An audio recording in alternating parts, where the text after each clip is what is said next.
Right. Come on, Candy, you and I go hard to go. Hello. It is Tuesday, first Tuesday in the month of February. So we are here to talk about love. As February is known as the month of love, with Valentine's Day 10 days away, February 14th. So today's Tuesday Talk with Tonia. My guests are Hansier Daniels and Kenya Crumley. Just some girls. We're going to have some girl talk about love, and I wanted to have a balanced conversation, so I invited Kenya from a married perspective, Pastor and myself from a singles perspective. So we're just going to talk today. The topic is, what's love got to do with it? So, as women, and especially as single women, we have these conversations all the time. My girlfriends and I, the Tuesday Talks group, and we just talk about, the expectations in relationships, and, do you really have to have a boo to participate in Valentine's Day? Just the whole talk. I actually read an article that shared 30 things that you can do with your girlfriends or with others during Valentine's Day, like go visit elderly, go visit, nursing homes and do stuff with children at schools. And I mean, that's all well and good. We do those kind of things. But the reality is, some people want to get the candy and the flowers and the jewelry and whatever else and the nice dinners. So let's just have the conversation. So welcome, ladies, to Tuesday Talks with Tonia. Oh, thank you for having us. Absolutely. This is going to be a fun conversation. We'll have fun, but we'll also just be candid and, share our different experiences. So from a single perspective, being single, I was married for 18 years and now single for 11 is different. It really is different. But I guess you can't miss what you didn't have. And so even when I was married, my ex was not the type to do all of the stuff that typically you would expect from Valentine's Day and all of that stuff. So I guess to me, it really, I can go buy my own self something. However, it would be nice to have somebody to buy it for me or to just, make it special for me. And then from a married perspective, my friend Gigi, she said her and her husband don't really celebrate Valentine's Day because they buy for each other all year long. So it's not like a one day, one and done. So since they do so much all year long for each other, that day is not that special. So Ponsier, from a singles perspective, Yes. what do you feel about that day? What does love have to do with it? Okay, I love that we all have different backgrounds because I've never been married, Right. and so for me, honestly, it's not been the most celebrated day for me. I've been single. I've not been in a serious relationship for probably over 5 years, and so it's. I'll be honest with you. When you're sort of trying to learn who you are and you're really into your purpose, it doesn't. I guess I don't feel the weight of the loneliness on that day because I'm always active and doing things, and it just doesn't bother me that much because I'm so focused on purpose. Right. So I'm just being honest with you. And even for this upcoming Valentine's Day weekend, I already have plans to go see Tyler Perry. Okay, yes. So we're always doing something with each other, and I think if you really reflect on it, you need to reflect on the people in your life that really do love Absolutely. you. So love. but I don't negate that I would love to have a boo. But until Let's not forget that, right? Yeah, but until then, I'm just gonna always live a very fun and fulfilling life. Yeah. Kenya, from the married perspective, what do you guys do extra special stuff for Valentine's Day, or do you take the stance that we do stuff for each other all year long? Like, how important is that day when you're in a marriage? For being in a marriage, that day is important, but showing that love all throughout the year. So when that day comes, you get a little extra, but knowing that extra, anybody that knows my husband, Torrance, I'm not the cook, I'm not the shopper. He does all that stuff. Wow. So yeah, so I'm totally excited and praise God for everything that He does. But that day you do look for a little extra. You look for something to get that call from security that say come down, and not knowing that hey, I got something. And when you get there and you have the edible arrangements and you have the gift, and then so you're excited because you're like, oh my God, like although you know that he loves you, but to actually have that and see your loved ones see you, him celebrate you, so that's exciting. So now the one thing that I do have to do is realize that it's not a one-way street. I can show him the same love as well. So start getting him some stuff.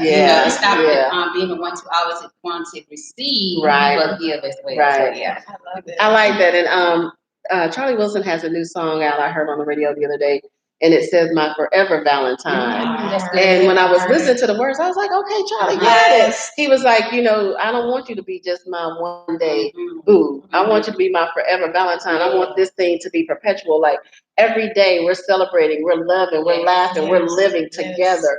And I think for me, that's one of the things that I look forward to. I don't want you to just celebrate with me on holidays, or I don't want to just feel like I'm only special to you on a certain day. It should be every day. And now, as a single, living a single life and, single in the city, when it comes to love and just that whole day, some days you get kind of sad. I do, just me personally. Every now, it's not often, but every now and then it'll hit me, be like, dang, I wish I had a boo. Yeah, I wish I had somebody to, be on the couch, watch Netflix and chill and, watching movies and going to the movies and hanging out. But at the same time, I think what you said, Monsieur, is right. We have to love those that are around us, and it's so funny because MJ is like my little boyfriend, even though he's my god baby. He's like, I got you something, Gigi. And I get so excited because he's so excited to give it to me. And I just pray that he keeps that same enthusiasm when he gets older, because a lot of times I think men don't really know how special it is for them to tell a woman, hey, I got this for you because, just because, even if it's Valentine's Day, and be excited to share and celebrate with you. But, my girlfriends and, we'll send a group text, me and Camilla and Miss Monique, all of us, we'll send group texts because we all single and we make fun and jokes. But there's a time when you're just like, dang, this gets old. Right, it's getting old. Like, right. Right. So you're like, I want to be intimate. I want to have somebody like, this is not fair. Like, and I'll be like, Jesus, come on now. Now, and then I have to admit, because after I got married, I was like, I'm not getting married no more. After about 4 years, I was like, I changed my mind. Sorry, I changed my mind. I don't want to be by myself. I just don't. That's not my preference. Right. I don't believe I'm a lover. Right, me either. It's not good for a man to be alone. So, I'm created for relationships. So I need a relationship. Like I don't know how long it's going to take, but I need Jesus to come home. I'm just being honest. A special prayer request. Right. And I think, we have to be honest. And sometimes I think we don't really know what we want. Because when I start thinking about what kind of man I'm like, oh, no. Then I got to try to write down stuff because you have to write it and make it be specific. Like, you got to be honest. You got to be. So what are the qualities that you think you want in that other person, that significant other? That's a great question, Tonia. And I think I've thought about this many, many times. And I do have a list. I do. And I have it. It's not in front of me all the time. Okay. And the reason why I think that's important is because when someone does come into your life or come across your path and you're really serious and you've not done it from a superficial level, you just want to see if those things match up with what you ask God for on a real deep level. And for me, it's not a superficial list, but there are some things that I have up there that I consider non-negotiators, such as, person of integrity. Yes. We need to share the same faith. He needs to be a Christian, and not just a Christian, but it goes a little bit deeper. Do you believe in paying tithes and offering? Because I think those things are important. Are you employed? Legally employed. Do you get a W-2? Yes. Get a W-2? And there are other things on my list that I definitely consider to be non-negotiators and things that I desire. And I think that when that person comes across your path, I believe you'll know, but I don't think you should rush anything. I think you should give it time to know people, see who they are over time, and just pray that I make the right decision. Just like I've made a lot of good decisions. I hope that this one would also, and I believe that marriage is one of the most important decisions you will ever make, because I think it impacts your destiny. So that's my take on that. Kenya, from a marriage standpoint, so what do you and your husband talk about? Like, hey, love language, and this is what I need from you, because a lot of times I think there's a lack of communication of what you need versus what you expect. and we hold people to the things that we expect, but not having told them what we want or need. So how do you guys work that out in the marriage? Right, right. And did you have a list when you got? Yes. So tell us. When you got married, was he everything that you had prayed for? Was he your list, so to speak? He was my list. He really was. Wow. And I'm 4 years older than Terrence. Okay. So, but one thing in our relationship and growing for one. Growing for one, we've been together since 1996. So growing for one, but what God had to do for me is before I could learn how to love Torrance or love anyone else, I had to learn how to love me. But during that, I had to learn how to forgive me for times that I, didn't think that I was worthy or anything like that. So going through the forgiveness process as the Holy Spirit will reveal things to you. And then as you learn how to forgive God for the times that you, pointed towards Him and had unforgiveness toward Him because of things that you may have experienced. But in doing all that, once I learned how to forgive, then I learned how to love. But I learned how to love God first. And I learned how to love myself. Now I know how to love my husband and my family. And not just them, but even, people that you be like, that you may have had ill feelings toward, you learn how to love that agape love, the unconditional love. So where we're at now in our growth in Christ, our growth in our relationship, everything that I could have dreamed of, I have it. I have it. And not only do I have it, and not only do I have it, but for the times that I maybe wanted him to be like somebody else, I ask God for forgiveness for that. Because how many times you look at somebody and you want them to be somebody else, but not knowing that this is the God that God sent to me.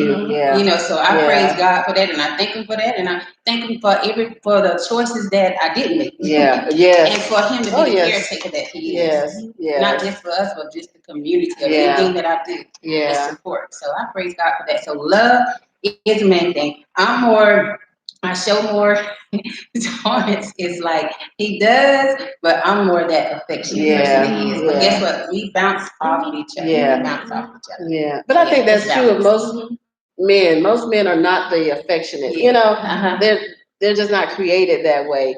But I think over time, if it's somebody that they truly love, they don't mind showing that affection. And it's not that they can't; they just weren't groomed that way. We're, as women, groomed to show affection, show love, the hugs, the kisses. We're maternal. We have those maternal instincts. But men are just kind of like, boy, go sit down, shake it off. And they carry that into the relationship with the woman too, because they don't know any other way. And so to get them to that point, because you have to tell them, like, I need hugs. I need, because the mind gonna get a whole list. He gonna be like, this chick here, God, is this the right one? Because I'm gonna be like, I need you to do this, and this. I like this, and this. Because I think that's any relationship. If you really wanted to be successful, they gotta know how you feel and what you want. Because you're gonna get mad. Because I know me, I'll be mad. Bitch, I ain't even come in here and kiss me. What's wrong with you? I didn't know you wanted me to, or I didn't know I needed to. So I think being able to verbalize what we want or what we expect, and I think that's why a lot of relationships go south, because we have these expectations or we have these things in our mind, these fantasies in our mind, like, I want to be swept off my feet. When I come home, I want rose petals in the bath water and candles and da-da-da-da-da. You get home, that joke on the couch door. You're like, wait a minute. This is not what I... Just let the tub be clean. Right. So with your list, do you have your expectations along with your list? I don't. And the reason why I say that is because for me, where I'm at right now, I don't know if I know in totality what I need.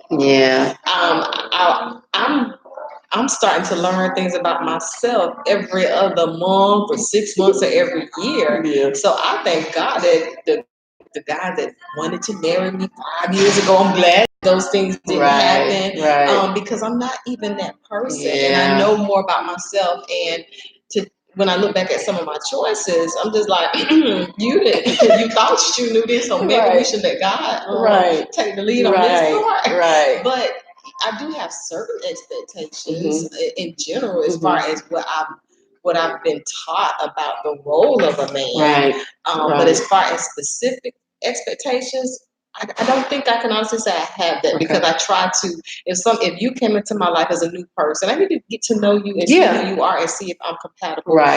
In a relationship with you. And so I don't even know if I want to put that much.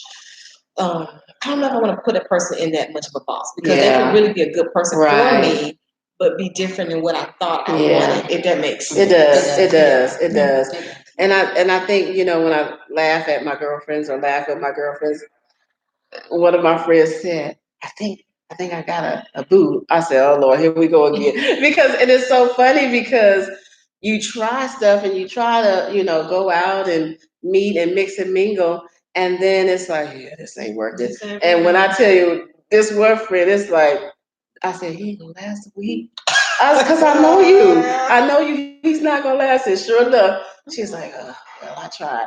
But I think it's because we have, and for me, because I've been single so long, I'm in a space where I want to go and come as I want. Yes. I don't want to have to answer to nobody, and because I'm real spontaneous. I'll get up and go and do stuff without, and I don't want to have to be like, babe, do we have anything? Or I want to. Joker, I'm gone. Bye.